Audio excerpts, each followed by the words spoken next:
Goedenavond, een overzicht van het Zeeuwse nieuws. Het is zondag 15 maart.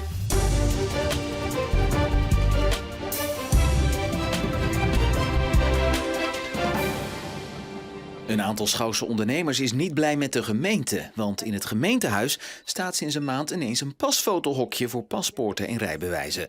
En daarmee concurreert de gemeente met zeker 3 ondernemers die nu minder pasfoto's verkopen. Als er nu in het gemeentehuis een hokje staat, dan gaan natuurlijk ook heel veel mensen gelijk daar naartoe. Dus ja, dat merk je zeker, ja. De gemeente zegt dat het fotohokje een extra service is. Daar kan Janine wel begrip voor opbrengen. Er zijn natuurlijk wel mensen die denken, nou dat is gelijk makkelijk. Dan kan ik gelijk daar mijn foto's maken en mijn aanvraag doen. En dan scheelt dat wel weer een ritje naar die lokale ondernemers. Maar ze benadrukt ook dat de service al op het eiland bestaat en nu dus nadelige gevolgen heeft. Zo verkoopt een fotopunt in Zierikzee 40% minder pasfoto's. 2 andere ondernemers merken het verlies ook, maar hebben hun cijfers nog niet paraat. Hoewel zo'n hokje ook niet zaligmakend is. Ik heb zelf een stel mensen gehad afgelopen week nog die daar een foto hadden gemaakt.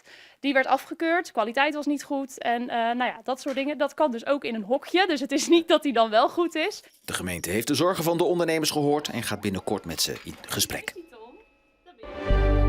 De N59 bij Zierikzee is vanmorgen enkele uren afgesloten geweest vanwege een eenzijdig ongeluk.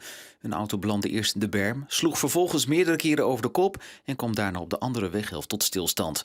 De bestuurder raakte niet gewond, maar is wel door de politie meegenomen omdat hij vermoedelijk te veel had gedronken. Met het evenement De 65 van Walcheren is €20.000 opgehaald voor stichting Ropa Run. De ultraloop rond Walcheren vond 2 weken geleden al plaats. Aan het evenement deden in totaal 850 deelnemers mee, verdeeld over de verschillende onderdelen van het evenement. En dit jaar was het voor het eerst ook mogelijk om de afstand te wandelen.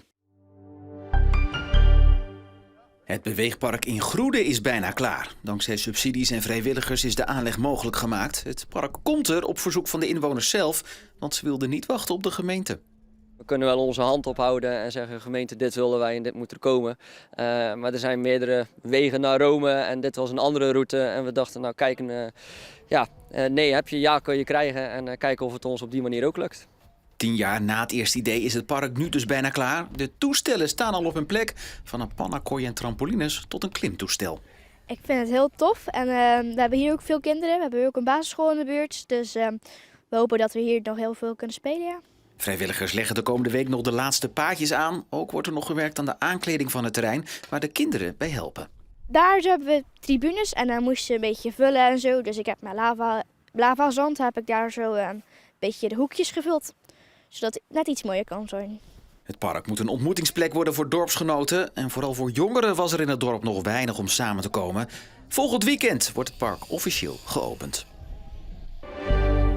In Terneuzen is de komende maanden de tentoonstelling Mantelzorg overkomt je te zien. Via de tentoonstelling van welzijnsorganisatie Aan Zet delen mantelzorgers uit de gemeente Terneuzen hun verhaal. Ik vind het wel heel mooi om mezelf terug te zien. Ik heb bij Aan Zet ook gevraagd om iets met de mantelzorgers te gaan doen uiteindelijk. En uiteindelijk dat dan samen met hun campagne en zoiets resulteert, daar ben ik wel heel blij mee. En ja, daar ben ik ook trots op dat ik dat heb mogen doen. De tentoonstelling zet de mantelzorgers niet alleen in het zonnetje. Aan Zet wil hiermee ook laten weten dat mantelzorgers worden gesteund. Bijvoorbeeld in de vorm van cursussen en bijeenkomsten die Aan Zet organiseert. We zien sowieso dat er steeds meer druk komt. De zorg zie je ook handjes tekort eigenlijk. Dus we vinden het heel belangrijk dat de mensen die zorgen, dat we ze kunnen helpen, dat ze kunnen blijven zorgen. Zodat ze ook voor zichzelf kunnen blijven zorgen. Anders is het een beetje een vicieuze cirkel. Ze hebben vaak ook kinderen, andere familie. Je wilt dat het hele netwerk elkaar vasthoudt. En dan proberen wij een schakeltje te zijn.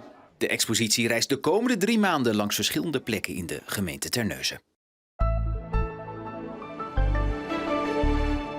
Vandaag was het genieten van een heerlijk lentezonnetje en bleef het droog.